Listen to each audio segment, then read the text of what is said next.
ធ្វើឲ្យយើងមានអារម្មណ៍ថាយើងកំពុងតែនៅក្នុងតុនិពន្ធមួយណាបាទតុនិពន្ធមួយគឺល្អអញ្ចឹងណាបាទអូខេថ្ងៃនេះយើងនឹងនិយាយអំពីកម្មវិធីការប្រើប្រាស់កម្មវិធីខ្មែរអសផលដើម្បីនិពន្ធរឿងឬក៏យើងហៅថាមិត្តនិពន្ធខ្មែរអញ្ចឹងនេះគឺជាកម្មវិធីមិត្តនិពន្ធខ្មែរនៅកន្លែងនេះខ្ញុំអាចបោកคลิกលើវាដើម្បីបើកមកបន្ទាប់មកនៅពេលដែលយើងបើកជាលើកដំបូងយើងអាចឃើញផ្ទាំងការងារយើងខុសពីនេះណានេះវាចំណាំផ្ទាំងការងារយើងដោយសារតែខ្ញុំធ្លាប់បើកពីមុនអញ្ចឹងវាផ្ទាំងការងារវារៀងអញ្ចឹងណាខ្ញុំទាញវាឲ្យមករៀបចំវាឲ្យមករៀងអញ្ចឹងណាអញ្ចឹងជំហានទី1ដែលយើងត្រូវធ្វើគឺយើងអាចចូលទៅកំណត់អ្វីតាមចំណង់ចំណូលចិត្តដំបូងឡើយគឺយើងមានភាសាបើសិនជាយើងចង់ប្រើភាសាអង់គ្លេសយើងកំណត់យកភាសាអង់គ្លេសណាបន្ទាប់មកទៀតយើងអាចកំណត់ទៅលើផ្ទាំងភ្លឺផ្ទាំងងងឹតបើកដំបូងមកប្រហែលជាផ្ទាំងភ្លឺណាដូចជាផ្ទាំងភ្លឺបន្ទាប់មកយើងអាចកំណត់អីផ្សេងៗទៀតនៅលើនេះណាកំណត់របៀបបុរាណឬក៏យើងវាយកដាស់ធម្មតាណាយើងអាចកំណត់បង្ហាញចំណងជើងចម្ពោះយើងនីមួយៗណាបាទយើងអាចកំណត់បន្ទាត់ជាអ៊ីនជាសង់ទីម៉ែត្រណាយើងអាចកំណត់ពេលវេលាមកបែបខ្មែរឬក៏បែបអឺរ៉ុបណាហើយយើងមានកំណត់តម្រងផ្សេងៗនៃពេលវេលាបាទចំណុចមួយទៀតគឺយើងអាចកំណត់ទៅលើបែបផែននៃការប្រើប្រាស់កម្មវិធីយើងអាចប្រើវាសម្រាប់វាអត្ថបទណានៅពេលដែលយើងវាអត្ថបទជាភាសាខ្មែរយើងคลิกយើងកុំភ្លេច check កន្លែងប្រើតម្រឹមសងខាងសម្រាប់ភាសាខ្មែរមកវាអត់តម្រឹមបានល្អដូចក្នុង Word ទេប៉ុន្តែវាមកល្មមយើងមើលទៅវាគួរសមណាបាទឬក៏យើងអាចយើងមិនចង់ប្រើបែបវាអត្ថបទទេវាអត្ថបទយើងអាចប្រើកម្មវិធីផ្សេងដូចជា Word ដូចអីចឹងយើងប្រើសម្រាប់ការបំបែកគំនិតនៃការគ្រោងរឿងគ្រោងអីយើងអាចប្រើបែបផែននេះបានឬក៏បែបអត្ថបទហ្នឹងក៏គ្រោងរឿងបានដែរអត្ថបទនៅកន្លែងនេះគឺយើងអត់ចង់និយាយទៅលើការវាអត្ថបទធំឬក៏សាច់រឿងមួយសភៅតែម្ដងដូចនៅក្នុង Word ទេណានេះគឺយើងប្រើខ្មែរ Authorpal នេះគឺផ្ដោតសំខាន់ទៅលើការនិពន្ធបាទអញ្ចឹងគឺ interface វាប៉ុណ្ណឹងឥឡូវយើងចូលមកកន្លែងឯកសារតោះមកយើងយកពាក្យបង្កើតឬក៏យើង Control N អញ្ចឹងវានឹងបង្ហាញផ្ទាំងមួយដែលដាក់ថាព័ត៌មានទូទៅនៃរឿងអញ្ចឹងយើងអាចវាយចំណងជើងរឿងដែលយើងចង់សរសេរចង់គ្រោងអញ្ចឹងរឿងទី1គឺឧទាហរណ៍ថាមកអ្នកលក់នំបញ្ចុកអញ្ចឹងអញ្ចឹងអានេះវា support ខ្មែរពេញហើយភាគច្រើន interface វា 99.99% ហើយយើងប្រើខ្មែរសំបីតលេខក្នុងផ្ទាំងមួយចំនួនដែលយើងអាចប្រើខ្មែរបានក៏យើងប្រើខ្មែរដែរណាអញ្ចឹងយើងដាក់ឈ្មោះយើងជាអ្នកនិពន្ធបន្ទាប់មកយើងរើសទិដ្ឋភាពទូទៅនៃរឿងយើងថារឿងយើងប្រើការនិទានបែបបរោះទីប្រហែលបរោះទី1បន្ទាប់បន្សំនេះជាទូទៅវានៅជាមួយគ្នាប៉ុន្តែយើងការធ្វើកម្មវិធីវាពិបាកដាក់ឲ្យនៅជាមួយគ្នាទៅវាញ៉ៃអញ្ចឹងជាទូទៅបរោះទី1និងបរោះទី1នេះគឺវាបរោះទី1បន្ទាប់បន្សំនេះมันអាចនៅឆ្ងាយពីបរោះទី1ទេរឿងណាដែលមានបរោះទី1អាចមានបរោះទី1បន្ទាប់បន្សំបរោះទី1បន្ទាប់បន្សំអាចនៅកន្លែងរឿងផ្សេងទៀតក៏បានដែរណានៅក្នុងការកំណត់បរោះផ្សេងទៀតក៏បានដែរគឺយើងប្រើការនិទានបែបបរោះទី1នៅក្នុងសាច់រឿងគេដទៃណាបាទបរោះទី2គឺយើងអត់មានប្រើទេតែយើងដាក់ឲ្យមាននៅក្នុងនេះហើយក៏មានរឿងបរទេសតិចតួចណាស់ដែលមានប្រើបរោះទី2គឺការបញ្ជាអ្នកអានឲ្យធ្វើឲ្យមើលទៅតាមអ្វីដែលអ្នកនិពន្ធចង់ឲ្យឃើញណាបាទអញ្ចឹងជាទូទៅដែលយើងប្រើទូទៅគឺបរោះទី3និងបរោះទី3កំណត់និងមិនកំណត់ណាហើយនឹងកំណត់សុទ្ធសាធនេះគឺយើងប្រើដូចជាការសរសេរអត្ថបទព័ត៌មានអត្ថបទអីគឺយើងប្រើកំណត់សុទ្ធសាធដោយសារការកំណត់សុទ្ធសាធនេះគឺយើងអត់មានអ្នកនិពន្ធអត់មាននៅក្នុងអត់មានដឹងព្រឹត្តិការណ៍អីទាំងអស់គឺចាំតែរៀបរាប់តាមហេតុការណ៍នៃការប្រព្រឹត្តរបស់តួអង្គហើយនឹងសកម្មភាពដែលកើតឡើងនៅក្នុងរឿងប៉ុណ្ណោះចំណែកបរោះទី3កំណត់នេះគឺអ្នកនិពន្ធកំណត់ខ្លួនឯងនៅក្នុងតួអង្គណាមួយក្នុងវគ្គមួយវគ្គអញ្ចឹងគាត់នៅក្នុងតួអង្គណាជាទូទៅមួយសាច់រឿងហ្នឹងគាត់នៅតែតួអង្គឯកហើយតួអង្គឯកប្រុសស្រីអីចឹងណាបាទវគ្គខ្លះគាត់នៅក្នុងតួឯកប្រុសវគ្គខ្លះគាត់នៅក្នុងតួឯកស្រីអីចឹងទៅបើជួនវាកំណត់ហ្នឹងវាស្រៀងទៅនឹងបរោះទី1ដែរប៉ុន្តែវាអាចលោតចូលទៅតាមវគ្គមួយៗបានណាអញ្ចឹងបើខ្ញុំជាទូទៅខ្ញុំប្រើកំណត់ណាវគ្គទី3កំណត់ហើយយើងអាចរើសប្រភេទគំនូរជីវចលបាទប្រភេទរឿងជាស្ដេចយើងអាចរើសប្រភេទរឿងយើងអាចរើសប្រភេទការនិទានយើងសរសេរជារឿងខ្លីកម្មវិធីនេះបើសរសេរជារឿងខ្លីគឺត្រូវហើយណារឿងខ្លីរឿងគំនូរជីវចលប្រឡំលោកគំនូរជីវចលតែសម្រាប់ប្រឡំលោកគឺយើងមិនអាចសរសេរជាចម្ពោះវែងៗបានទេដោយសារតែសរសេរបានប៉ុន្តែថាដល់ពេលដែលយើងនេះយើងត្រូវកែនៅក្នុង Word ទៀតណាបាទយើងអាចសរសេរនៅក្នុងនឹងទាំងអស់ហើយយើង copy ដោយសារតែយើងមានប៊ូតុង copy គ្រប់ចម្ពោះទាំងអស់ចូលទៅក្នុង Word ប៉ុន្តែយើងត្រូវកែ format ណាដោយសារតែការដែល export ចូលទៅកាន់ Word វារញ៉េរញ៉ៃហើយវាពិបាកយើងត្រូវដឹង API របស់ Word ច្រើនហើយ API ខ្លះក៏ Word គេមិនបានបង្ហាញឲ្យយើងនេះដែរហើយយើងប្រើទលំទលាយពីកម្មវិធី open source ដទៃដែរយើងក៏អាចសរសេរជារឿងភាពយន្តរឿងអីចឹងទៅណាជា script ភាពយន្តអីចឹងទៅផ្សេងបាទអញ្ចឹងសម្រាប់រឿងគំនូរសម្រាប់ខាងខ្ញុំជាទូទៅខ្ញុំប្រើគំនូរជីវចលបន្ទាប់មកយើងមានខាងរើសកាលសម័យទំនើបសម័យបច្ចុប្បន្ននេះចឹងណាបាទសម័យកណ្ដាលអីចឹងយើងដាក់មូលន័យបាទមូលន័យគឺជាអ្វីដែលយើងចង់បង្ហាញនៅក្នុងរឿងយើងដឹងយើងអ្នកនិពន្ធយើងត្រូវតែមានមូលន័យបើយើងចង់សរសេររឿងអញ្ចឹងហើយយើងចង់បង្ហាញពីការលងបន្លាចនេះមកនេះលុបនំបញ្ចុកបានអញ្ចឹងទៅទំនាស់នៅក្នុងរឿងយើងជាទំនាស់ចម្បងណាទំនាស់តួអង្គទំនាស់អីក៏ដោយប៉ុន្តែវាជាទំនាស់ដែលបង្កើតឲ្យរឿងនឹងកើតឡើងណាដាក់ខ្លីៗបាទយើងអាចរើសថ្ងៃខែកំណត់ដែលយើងចង់ដាក់ដើម្បីកំណត់ថាយើងបង្កើតរឿងនឹងថ្ងៃណាណាយើងនឹងសរសេរថ្ងៃណា ចឹងតម្រងដែលយើងរើសដូចខ្ញុំបង្ហាញមុនហ្នឹងចឹងគឺវាតម្រងលេខវានឹងបង្ហាញបែបនេះណាបាទអញ្ចឹងយើងចុចយល់ព្រមពេលណាយើងចុចយល់ព្រមពេលណាយើងនៅក្នុងបែបអត្ថបទ mode នេះគឺវាចេញចេះប៉ុន្តែបើយើងបើសិនជាយើងកំណត់ជានេះជាសម្រាប់anti គំនិតឬក៏ mind map នេះគឺយើងវានឹងចេញបែបនេះវិញណាអញ្ចឹងខ្ញុំ switch បានលឿនក៏បានដែរខ្ញុំ switch លឿនគឺ F2 ប៉ុន្តែយើង switch សម្រាប់បដោះអាសន្នទេណាសម្រាប់ F2 ហ្នឹងណាបាទប៉ុន្តែបើសិនជាយើងចង់ switch ជារហូតបើកមកគឺមកបែបផែនរបស់យើងតែម្ដងគឺយើងកំណត់នៅក្នុង preference ណានៅក្នុងចំណងចំណូលចិត្តណាចំណូលចិត្តបាទអញ្ចឹងខ្ញុំនឹងនិយាយអំពី mind map នេះពេលក្រោយឥឡូវខ្ញុំនិយាយអំពីផ្នែកវាអត្ថបទនឹងចំនួននៅក្នុងនេះណាអញ្ចឹងនៅក្នុងនេះគឺយើងមើលទៅវាសាមញ្ញជាកម្មវិធីវាអត្ថបទធម្មតាតែវាជាលក្ខណៈ note វា note អត់មានទំព័រទេមានតែចម្ពោះណាយើងអាចបង្កើតចម្ពោះថ្មីយើងក៏អាច rename ចម្ពោះ loop ចម្ពោះអីចឹងទៅយើងបន្ថែមទិដ្ឋភាពតួអង្គអីចឹងទៅបាទនៅខាងក្រោមគឺយើងមាន timeline ហើយទាំងអស់នេះគឺយើងសិតតែអាចទាញបាទទាញណាយើងដាក់វាចឹងណាយើងក៏អាចមាននេះកំណត់ចំណាំណាយើងអាចទាញវាដាក់កន្លែងណាក៏បានដែរយើងចង់បានខាងនេះដាក់នៅខាងនេះក៏បានដែរណាបាទណាទាញវាប៉ុណ្ណាមកក៏បានដែរនៅពេលដែលយើងបិទឲ្យបើកកម្មវិធីមកវិញគឺវានឹងមកចំណាំណាចំណាំនេះយើងតែម្ដងបាទចំណាំទំហំចំណាំនេះយើងអញ្ចឹងកន្លែង timeline នេះគឺវាអត់មានអីទេជាទូទៅណាជាទូទៅអត់មានអីទេបាទកន្លែងនេះគឺយើងមាន tool នេះគឺយើងអាចទាញបានដែរយើងចង់ដាក់ក្រោមនេះក៏បានដែរណាបាទជាទូទៅអ្នកខ្លះគាត់ចូលចិត្តដាក់នៅខាងលើអញ្ចឹងដើម្បីសរសេររឿងផងមើល timeline របស់គាត់ផងណាបាទយើងធ្វើអញ្ចឹងក៏បានណាហ្នឹងហើយកម្មវិធីនេះវាល្អជាង Word ត្រង់ថាវានៅពេលដែលយើងសរសេររឿងនៅក្នុងហ្នឹងណាយើងអាចមើលឃើញនៅគ្រប់ណាសាច់រឿងរបស់យើងអាច switch ទៅកាន់ mind map របស់យើងមើលសាច់រឿងយើងដល់ណាយើងអាចមើលទៅលើដំណើររឿងយើងនៅលើtimeline នេះណាបន្ទាត់ពេលវេលានេះណាយើងអាចមើលតួអង្គយើងនៅពេលដែលយើងភ្លេចណាយើងអាចមើលទស្សនវិជ្ជាទូទៅយើងអាចសរសេរកំណត់ចំណាំពេលណាមួយយើងអាចបង្កើតចម្ពោះថ្មីតែវាខ្សោយត្រង់ថាវា print អីហ្នឹងវាអត់មាន function សម្រាប់ print សម្រាប់អីដោយសារអក្សរខ្មែរយើងវាពិបាកនៅក្នុងកម្មវិធីប្រភេទនេះណាអញ្ចឹងអក្សរខ្មែរដែលខ្ញុំតែងដឹងមកគឺមានតែកម្មវិធី Microsoft Word ទេដែលវាទៅមាន alignment សម្រាប់ខ្មែរសម្រាប់ភាសាទូទៅដែលស្តៀងខ្មែរយើងណាភាសាជប៉ុននេះដែលមាន alignment អាចស្មើគ្នាហើយវាអាចសេរីបានចន្លោះកណ្ដាលស្មើគ្នានៅក្នុងនេះក៏វាអាចសេរីបានដែរប៉ុន្តែវាសេរីបានតែក្នុងហ្នឹងឯងហើយតែវាអត់ល្អដូច Word ទេដោយសារតែវា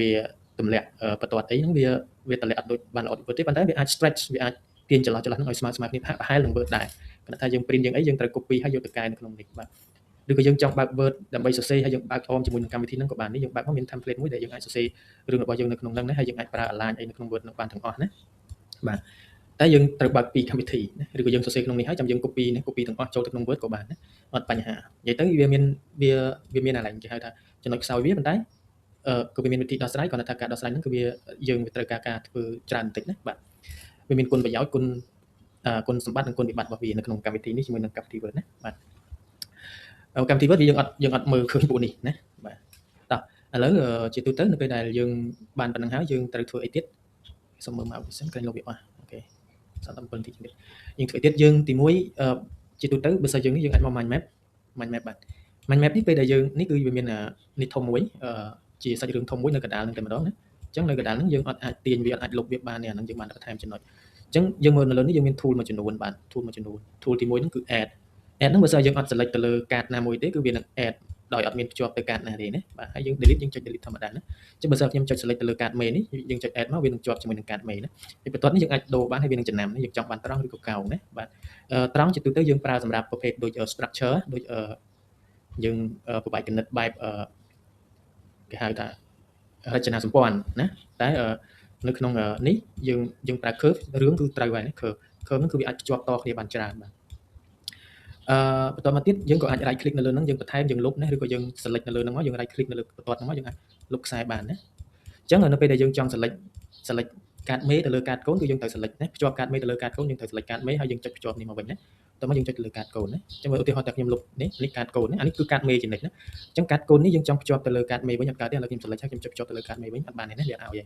េដោយសារកាតកូនវាមិនអាចភ្ជាប់ទៅកាតមេបានមានកាតមេទេវាត្រូវភ្ជាប់មកកាតកូននេះណាអញ្ចឹងខ្ញុំចង់ភ្ជាប់តទៀតខ្ញុំអាច select លើវាចុចនេះក៏បានគឺឬក៏ right click ណា right click បន្ថែមកាតកូនមកណាអញ្ចឹងនៅពេលដែលយើងអូសកាតមេកាតកូនហ្នឹងវានឹងអូសទៅតាមយើងចង់ដាក់កន្លែងណាក៏បានដែរណាបាទហើយក៏យើងអាចចង់ភ្ជាប់មកយើងភ្ជាប់ទៀតមកណាបាទថែមយើងក៏អាចដូរពណ៌ដើម្បីចំណាំកាតរបស់យើងណ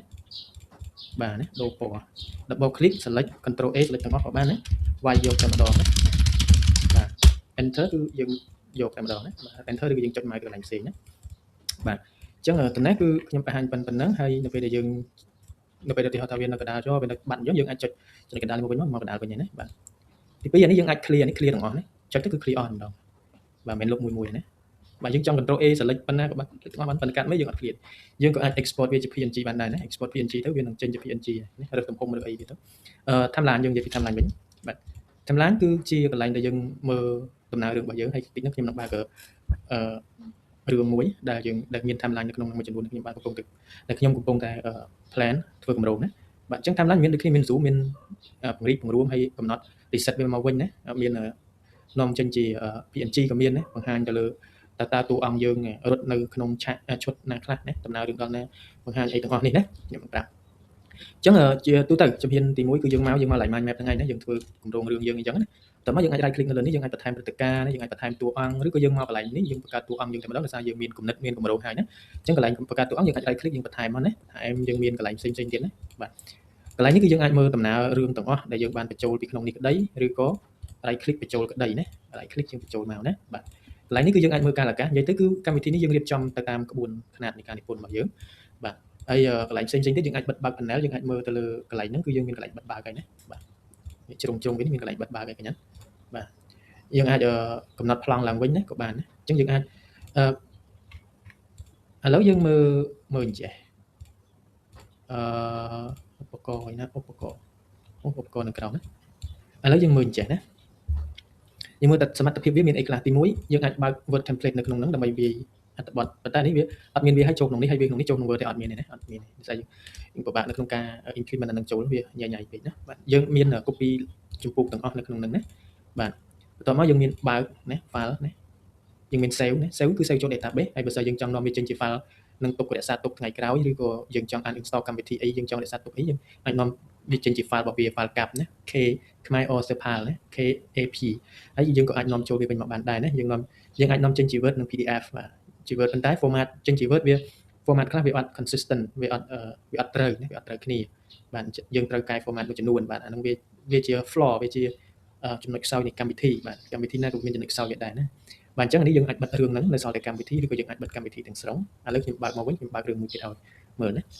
ឥឡូវខ្ញុំបើកឯកសារខ្ញុំបើករឿងមួយណាឥឡូវរឿងអ្នកលក់នៅបញ្ចុងនេះខ្ញុំលុបចោលសិនណាហើយ click លុបចោលបាទខ្ញុំបើករឿងដែលខ្ញុំកំពុងតែ plan អញ្ចឹងរឿងនេះនៅពេលដែលខ្ញុំមានតួអង្គបាទតួអង្គនេះគឺខ្ញុំអាចរើសពណ៌នីមួយបើយើងអត់រើសទេវារើសឲ្យយើង automatic យើងក៏អាចលុបពណ៌បានដែរប៉ុន្តែកាលណាយើងលុបពណ៌តួអង្គនៅក្នុង timeline យើងវាត្រូវការពណ៌ដើម្បីបង្ហាញបន្ទាត់ relationship អញ្ចឹងវានឹងកំណត់ពណ៌ផ្សេងៗណានៅវាពណ៌ណាគឺពណ៌ហ្នឹងប៉ុន្តែវាកំណត់វា select យកពណ៌ random ណាមួយឲ្យតួអង្គហ្នឹងតែនៅក្នុងកន្លែងផ្សេងៗវាអត់មានពណ៌ណាបាទអញ្ចឹងយល់អស់យើងមិនបាច់លុបពណ៌នេះចោលទេទុកឲ្យវាបែបមកយើងស្រឡាញ់ពណ៌ផ្សេងយើងអាចដូរពណ៌ផ្សេងបានណាអញ្ចឹងរៀប pink អញ្ចឹងមានន័យពណ៌ក្រហមទេហ៎ណាបាទអញ្ចឹង pink អញ្ចឹងគាត់ពណ៌ pink ចាប់ចំល្មមណាពណ៌ pink មួយណាមួយនេះបាទពណ៌ pink បាទ pink អញ្ចឹងគាត់ពណ៌ pink អញ្ចឹងដែរបាទហើយយើងក៏អាចដាក់រូបណារូបណាដែលយើងឧទាហរណ៍ថារូបហ្នឹងមនុស្សពិតណាឧទាហរណ៍អញ្ចឹងមនុស្សពិតអញ្ចឹងយើងមានរូបតំណាងរបស់គាត់អញ្ចឹងយើងអាចយករូបតំណាងរបស់គាត់ឬក៏យើងអាចនាំចេញជាតួអង្គទាំងអស់ហ្នឹងទៅហើយយើងយកព័ត៌មានទាំងអស់ហ្នឹងយកឲ្យ AI ជាអ្នកបកប្រែឲ្យបង្កើតជារូបភាពហ្នឹងមកហើយយើងអាចចូលក៏បានដែរអត់បញ្ហាអញ្ចឹងនៅក្នុងនេះវាមានកន្លែងខ្លះដែលយើងដាក់ក៏ដាក់មិនដាក់ក៏ឲ្យទៅណាអញ្ចឹងកន្លែងនេះគឺឧទាហរណ៍ថាយើងស្គាល់តួអង្គរបស់យើងអញ្ចឹងតួអង្គមានន័យហ្នឹង ping ហ្នឹងគាត់តួនាទីគាត់អីគេណាអញ្ចឹងមានន័យណាអញ្ចឹងក្នុងនេះឧទាហរណ៍យើងចង់ឲ្យតួអង្គហ្នឹងឯកទាំងពីរបាទអញ្ចឹងដាក់ឯកណាអញ្ចឹងមានន័យណាមានន័យតួឯកគាត់អថេណាអាយុគាត់ប៉ុណ្ណាអីអញ្ចឹងសញ្ជាតិគាត់អីណាបាទគាត់គុំម្ដងអីចឹងទៅឲ្យពណ៌គាត់ណាយើងអាចមើលត្រួសនៅក្នុងនេះបានណាបាទហើយយើងក៏ចង់មានដំណើររឿងពីដើមគាត់មកបើសិនយើង plan រឿងធំគឺយើងប្រហែលជាយើងត្រូវការអស់នេះណាអានេះអញ្ចឹងដែរអញ្ចឹងតំណែងគាត់មានតំណែងអីខ្លះជាមួយអ្នកណាជាសត្រូវជាមិត្តជាបងប្អូនជាអីហ្នឹងយើងថែមនៅក្នុងនេះបានណាបាទអញ្ចឹងយើងអាចចុចរក្សាទុកបាទអញ្ចឹងនៅក្នុងនេះគឺជាការគ្រប់គ្រងតួអង្គគឺបើខ្ញុំយល់ថាកម្មវិធីនេះការគ្រប់គ្រងតួអង្គគឺល្អជាងកម្មវិធីដទៃបាទវាអត់អញ្ញាយវានៅក្នុងនឹងតែម្ដងណាបន្តមកទៀតគឺយើងមានការគ្រប់គ្រងដំណើររឿងបាទអញ្ចឹងដំណើររឿងគឺយើងគ្រប់គ្រងទៅលើផ្នែកវាណាអញ្ចឹងជាទូទៅបុព្វហេតុនៃទំនាស់ហើយនឹងសេចក្តីណែនាំនេះគឺវានៅជាមួយគ្នាមិនដែលដូចខ្ញុំនិយាយអញ្ចឹងកន្លែងខ្លះវានៅជាមួយគ្នាមែនប៉ុន្តែនៅពេលដែលយើងសរសេរកម្មវិធីវាពិបាកនៅក្នុងការ structure វាចូលវាញ៉ៃច្រើនណាអញ្ចឹងយើងដាក់បំបែកវាចេញជាពីរអញ្ចឹងមកណាសេចក្តីណែនាំបុព្វហេតុទំនាស់សកម្មភាពរះឡើងអញ្ចឹងសកម្មភាពណាមួយអញ្ចឹងទៅណាបាទហើយតួអង្គណាខ្លះចូលរួមហើយមានទំនាស់អីខ្លះទំនាស់ក្នុងខ្លួនទំនាស់អីអញ្ចឹងទៅបើសិនជាទំនាស់សង្គមបែបម៉េចណាពណ៌នាមកណាបាទទំនាស់ខ្លួនឯងហ្នឹងអ្នកណាចិត្តទំនាស់ខ្លួនឯងខ្លះនៅក្នុងព្រឹត្តិការណ៍ហ្នឹងណាបាទកន្លែងនេះគឺយើងអាចរើសទីកន្លែងពេលវេលាហើយនឹងការឱកាសអញ្ចឹងបើសិនជាទូទៅមកគឺវាដាក់ថាគ្មានអញ្ចឹងបើសិនយើងរឿងយើងមានការឱកាសថ្មីអញ្ចឹងយើងអាច add នេះចូលទៅណាហើយយើង add ពីនឹងចូលទៅវានឹងចូលមកនៅក្នុងគ្រប់គ្រងការឱកាសនៅពេលដែលយើងចង់លុបចង់កែប្រែយើងអាចលុបកែប្រែក្នុងនេះក៏បានឬក៏យើង select នៅលើ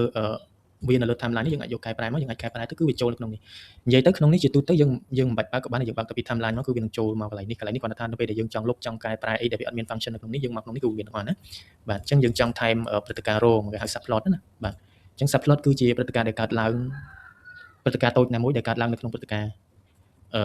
ធំមួយនៅក្នុងរឿងប៉ុន្តែវាអត់ពាក់ព័ន្ធជាមួយព្រឹត្តិការណ៍ហ្នឹងទេណាវាអត់ពាក់ព័ន្ធព្រឹត្តិការណ៍ធំឧទាហរណ៍ថានៅក្នុងរឿងហ្នឹងវាមាន2ព្រឹត្តិការណ៍កើតឡើ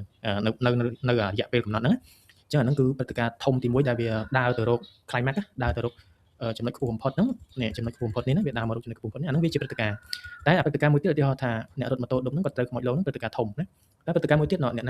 ណាម្នាក់នោះត្រូវគេកំពុងតែតាមសម្រាប់អីចឹងអាហ្នឹងព្រឹត្តិការណ៍រងដែលខិតឡើងនៅក្នុងរឿងហ្នឹងដែរណាបាទអ្នកនិពន្ធគាត់ចង់បង្ហាញព្រឹត្តិការណ៍មួយទៀតគាត់អាចដាក់ជាព្រឹត្តិការណ៍រងឬក៏យើងអាចប្រើវាជា bit នៃរឿងក៏បានដែរ bit នៃរឿងគេថាព្រឹត្តិការណ៍ធំចឹងទៅយើងមិនបាច់វាព្រឹត្តិការណ៍ហ្នឹងតូចទៅប៉ុន្តែយើងដាក់រូបចំណាំខ្ញុំដាក់រូបស្គរចំណាំ bit ណាមិនមែនជាព្រឹត្តិការណ៍រងទេប៉ុន្តែជា bit នៃរឿងណាជាចង្វាក់ចលនានៃរឿងដែលយើងនេះទៅណាបាទអញ្ចឹងយើងមើលក៏វាមានពណ៌តាមនឹងដែរណាយើងមើលពណ៌វាណាបាទអញ្ចឹងនេះពណ៌វាពណ៌ខៀវវាមកពណ៌ខៀវអញ្ចឹងណាហើយបតុងវានេះក៏ពណ៌ខៀវដែរអានេះវាបុព្វហេតុតំណពណ៌ក្រហមក៏វាពណ៌ក្រហមអញ្ចឹងដែរណាហើយវាមកតាមជួរវាអញ្ចឹងឯងណាបាទអញ្ចឹងនៅពេលដែលយើងចង់បង្កើតព្រឹត្តិការណ៍ថ្មីណាមួយនៅក្នុងព្រឹត្តិការណ៍ណាអញ្ចឹងយើងអាចដាក់ម៉ៅនគៀនវាមកណានៅលើវាក៏បានដែរណាដាក់ម៉ៅនៅលើវាបង្កើតមកវា select ឲ្យយើង automatic មកណាឃើញទេបាទចុះអាហ្នឹងវាយើងមើលនៅពេលដែលយើងមានទំនាស់យើងដាក់ម៉ៅនៅលើទំនាស់វានឹងបង្ហាញទំនាស់នៅក្នុងព្រឹត្តិការណ៍ហ្នឹងណាយើងដាក់ម៉ៅនៅលើអីគឺវាបង្ហាញនៅ picture វាបង្ហាញនៅនេះdescription ណាការពណ៌នាប៉ុន្តែសម្រាប់ព្រឹត្តិការណ៍ធំៗនៅពេលដែលយើងចុចអញ្ចឹងមកវាបង្ហាញនៅការពណ៌នាឲ្យយើងមើលណាមួយផ្លែតហ្នឹងទុកមួយសន្ទុះទៅបាត់ទៅវិញហើយយើងចង់បង្ហាញទាំងអស់ណាចុចអញ្ចឹងមកនៅពេលដែលយើងចង់ export យើងចុចអញ្ចឹងមកនេះចុចទាំងខ្សែទាំងអីមកយើងអាច reset zoom មកណាអានេះយើងអាចទាញបានណាទាញដាក់តាណាក៏បានដែរហើយវានឹងចំណាំហ្នឹងណាព័ត៌មានអូខេអញ្ចឹងឧទាហរណ៍ខ្ញុំចង់ export timeline ហ្នឹងខ្ញុំបើកមកទាំងអស់អញ្ចឹងណាបើកមកអញ្ចឹងខ្ញុំ export វាមកខ្ញុំចូលទៅនេះខ្ញុំដាក់លេខ1អូខេអញ្ចឹងខ្ញុំចូលទៅបើកមើលនេះវាអញ្ចឹង timeline ហ្នឹងវានឹង export មកទាំងអស់ឃើញទេបាទហើយពង្រីកទៅមើលច្បាស់ណាពង្រីកទៅមើលច្បាស់វាគាត់បើដែរណាបាទពង្រីកបាទសុំទៅនេះចោលតិចចឹងអូខេអញ្ចឹងយើងចង់បិទវិញក៏បានណាអញ្ចឹងនេះគឺជាបន្ទាត់តំណាក់តំណងវានឹងបង្ហាញថាតើតួណាវាបន្ទាត់វាណាវាមានតាមពណ៌របស់តួរបស់យើងណាអញ្ចឹងតួធ្មប់ផៃសុផាស៊ីនេះគឺគាត់ជាជនជាតិសៀមនេះនៅក្នុងនេះណាពណ៌របស់គាត់ជាជនជាតិសៀមយើងអាចមើលបានណាឧទាហរណ៍ថាគាត់មានចរិតអីមិនហ្នឹងនៅក្នុងនេះទាំងអស់ណាពណ៌របស់គាត់ណាយើងមើលតួណាមានរូបវាចេញរូបឲ្យយើងណាបាទអញ្ចឹងយើងមើលថាតួនេះគឺគាត់មកដល់ឈុតនេះគាត់ដាច់ហើយណារហូតមកដល់ឈុតនេះគាត់មានវិញប៉ុន្តែតើតមាននៅក្នុងឈុតជាប់គ្នាបានបន្ទាត់វាភ្ជាប់នេះអញ្ចឹងដូចតួនាងពីងនេះគាត់មកដល់នេះទៅទៀតនេះបន្ទាត់ពណ៌ភីងនេះទៅទៀតហើយណាអញ្ចឹងមកដល់នេះគឺគាត់ដាច់ហើយឈុតទៅនេះគឺគាត់ដាច់អញ្ចឹងគឺគាត់តួឯកគឺគាត់កន្លែងណែនាំគាត់ទៅតែមានអញ្ចឹងហ្មងណែនាំឲ្យក្នុងប្រភេទតំណគឺគាត់មកដល់នឹងដាច់នាងមានន័យអញ្ចឹងដែរឃើញទេបាទអញ្ចឹងនេះយើងអាចប្រើវាដើម្បីវិភាគរឿងយើងមើលតែសាច់រឿងយើងហ្នឹងវាបញ្ហាដែលកើតឡើងព្រឹត្តិការណ៍ដែលកើតឡើងហ្នឹងវាស៊ីសង្វាក់គ្នាអត់ណាតួអង្គហ្នឹងវាមាននៅក្នុងកន្លែងដែលគួរមានអត់តើណាបាទហ្នឹងហើយអានេះយើងអាចបតុងនេះយើងអាច focus ណាឧទាហរណ៍ថាយើងចុចវាមកយើងចង់ focus ទៅលើអីចឹងអាផ្សេងទៀតវា fade out ដែរណាតែនៅពេលដែលយើង focus អញ្ចឹងគឺយើងប្រើម៉ៅទាញចុះទីឡើងបានទេណាយើងបានតែប្រើ arrow key យើងណាដូចថាយើងចង់សរសេរ focus នៅក្នុងវគ្គហ្នឹងអញ្ចឹងណាបាទយើងអាចបិទមកវិញបានណាអញ្ចឹងអានេះយើងអាច reset zoom វាណា zoom មកធំណា reset zoom ណា zoom មកធំមើលណាបាទណាយើងចង់មើលធំនៅវគ្គហ្នឹង reset zoom មកវិញណាបាទឥឡូវយើងនិយាយអំពីការបង្កើតចម្ពោះហើយនឹងនេះផ្សេងឧទាហរណ៍ថាយើងសរសេរអញ្ចឹងណានៅពេលដែលយើងត្រូវការវាជាភាសាខ្មែរយើងវាយជាទូទៅខ្ញុំវាយខ្មែរអង្គទួតណាខ្ញុំយកហ្វុន12ណាយើងអាចមិនដាក់ចំណងជើងទៀតក៏បានដែរប៉ុន្តែយើងចង់ត្រង់យើងចង់ឲ្យចំណងជើងយើងនៅកណ្ដាលតែយើងមិនចង់ export វាចេញយើងចូលមក preference យើងបង្កើតចំណងជើងមកណាអញ្ចឹងវានឹងបង្ហាញចំណងជើងយើងអញ្ចឹងវាធ្វើឲ្យយើងមានអារម្មណ៍នៅក្នុងការនិពន្ធអារម្មណ៍យើងគឺវានៅជាមួយនឹងការនិពន្ធអញ្ចឹងវាគ្រាន់តែស្រួលប៉ុណ្្នឹងទេនៅពេលដែលយើងសរសេរទៅអារម្មណ៍យើងវានៅជាមួយនឹងការនិពន្ធវាមិនដូចយើងសរសេរ Word ទៅវាអារម្មណ៍យើងវិលៗឯខ្លះខ្ញុំធ្លាប់ណាអញ្ចឹងយើងអាចចាប់ដើមបាទខ្មែរអង្គ KA ចង់កន្ទួតណាបាទនេះខ្ញុំថាមកសេចក្តីដើមនេះថាអញ្ចឹងយើងអាចប្រើវា justify មកណា justify តែដោយសារយើងកំណត់នេះយើងយកតម្រឹមសងខាងសម្រាប់ខ្មែរអញ្ចឹងវានឹងតម្រឹមបានស្អាតណាខ្ញុំវាយសាក់របស់មើល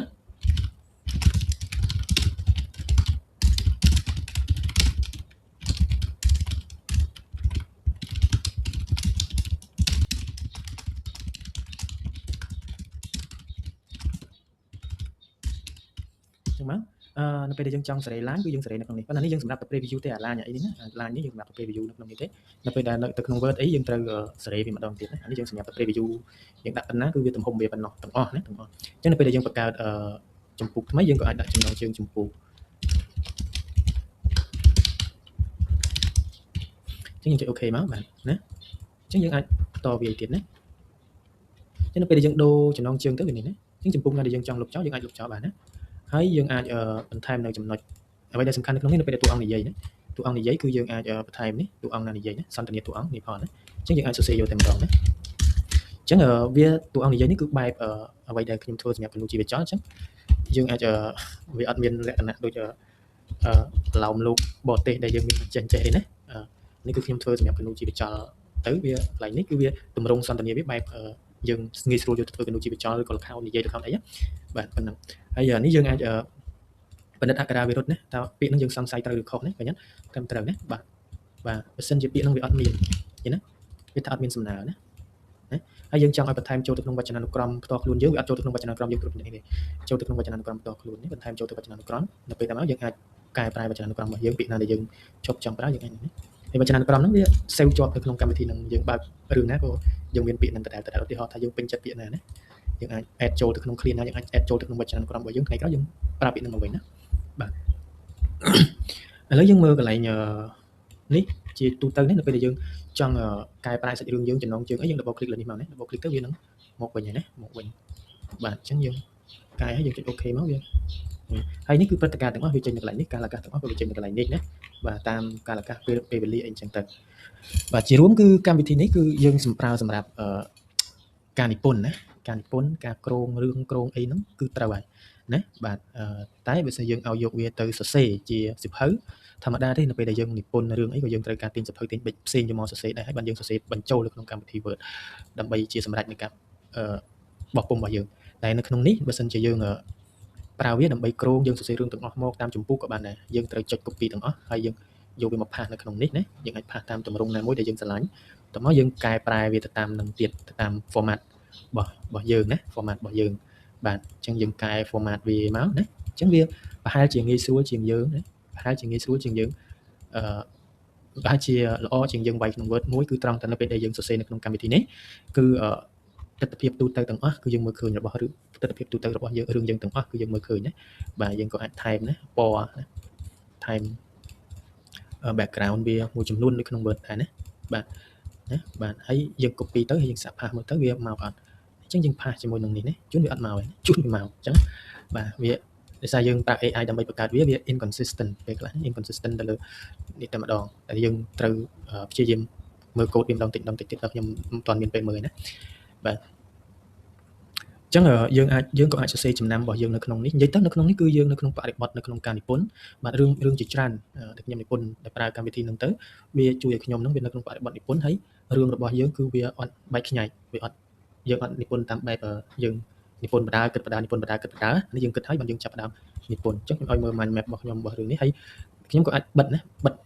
នេះណាមួយហើយនៅពេលដែលយើងបើកវិញវានឹងបិទអញ្ចឹងរហូតបាទយើងទាញប៉ុណ្ណាបើកមកវិញប៉ុណ្ណឹងដែរណាយើងចង់បានអីនៅក្នុងហ្នឹងគឺបើកមកវិញគឺវាមានខ្លួនបាទយើងអាចបិទអានេះក៏បានណាបាទអញ្ចឹងវាធំអញ្ចឹងឧទាហរណ៍ថាខ្ញុំចង់ឲ្យវានៅកណ្ដាលអញ្ចឹងណាមកកណ្ដាលហ្នឹងណាបាទអញ្ចឹងអានេះនៅពេលដែលយើងចង់ថាបើកមកកុំឲ្យវានៅកណ្ដាលចុះរហូតបើកមកវាចំណាំថាមួយថាយើងថ្ងៃមុនយើងធ្វើការនៅកន្លែងនេះអញ្ចឹងយើងអាចចូលមកចំណងចំណុចចិត្តយើងអាចមកកន្លែងរូបរាងណាយើងអាចកំណត់កន្លែងណានេះដាក់ផែនទីគំនិតនៅចំកណ្ដាលចំណុចយើងដកវាចេញមកណាបាទដកវាចេញមកតែខ្ញុំអត់ចង់ដកខ្ញុំចង់ឲ្យចុចមកវានៅកណ្ដាលចឹងរហូតណាបាទអាហ្នឹងទី1មួយទៀតក៏យើងអាចប្រើម៉ៅរបស់យើងហ្នឹងទៅជាបក្កាបានដែរអញ្ចឹងយើងចុច select កន្លែងបក្កានេះមកបាទអញ្ចឹងយើងមើលវាត្រូវការបិទបើកម្ដងទៀតអញ្ចឹងខ្ញុំចុចយកព្រមបាទអញ្ចឹងខ្ញុំបើកមកវិញមកតមកនេះឃើញនៅពេលដែលយើងបើកមកវិញមកអាម៉ៅយើងនេះវាទៅជាបក្កាអញ្ចឹងយើងអាចនិយាយទៅវាធ្វើឲ្យយើងមានអារម្មណ៍ថាយើងកំពុងតែនៅក្នុងតុនិពន្ធមួយណាបាទតុនិពន្ធមួយគឺល្អអញ្ចឹងណាបាទអញ្ចឹងខ្ញុំអាចបិទមកហើយខ្ញុំសូមបញ្ចប់វីដេអូនឹងតែប៉ុណ្្នឹងណាអញ្ចឹងសង្ឃឹមថាបើអ្នកទាំងអស់គ្នាត្រូវការទិញអាចរកទិញកម្មវិធីនឹងបាននៅក្នុង Microsoft Store បាទ Microsoft Store យើងចូលទៅ Store របស់យើងទៅណាវាយពាក្យ Store ណាកុំព្យូទ័រណាក៏មានដែរឲ្យតែ Windows ណា OS របស់យើង Windows អញ្ចឹងយើងវាយពាក្យខ្មែរអសិដ្ឋាលមកបាទឃើញបោះទីនឹងខ្មែរហ្នឹងយើងចុចមើលទៅហើយយើងអាច ទិញបានណាទិញនៅក្នុងហ្នឹងអញ្ចឹង version នេះគឺ version វាដែល version ខ្ញុំប្រើមិញហ្នឹងគឺវា version ក្រោយហ្នឹងមក version ណាមក version តែខ្ញុំអត់ទាន់បាន update ចូល Play Store ទេ version នេះវាមានកន្លែង check ពាក្យនេះថែមនេះហើយនឹងនេះមានពណ៌មានអីចេះហើយនឹងយើង define នេះឲ្យវាល្អជាងមុនបន្តិចណាបាទបើ version មុនហ្នឹងពណ៌វាកំណត់ឲ្យ automatic អាកន្លែងនេះណាកន្លែងនេះវាអត់មានពណ៌ទេដោយសារយើងអត់ទាន់មានកន្លែងពណ៌នេះអានេះ version ថ្មីហើយណា version ថ្មីដែលខ្ញុំប្រើសាកល្បងនេះមិនទាន់បានដាក់ឲ្យប្រើណាបាទអញ្ចឹងអរគុណណាសម្រាប់ការតាមដានវីដេអូ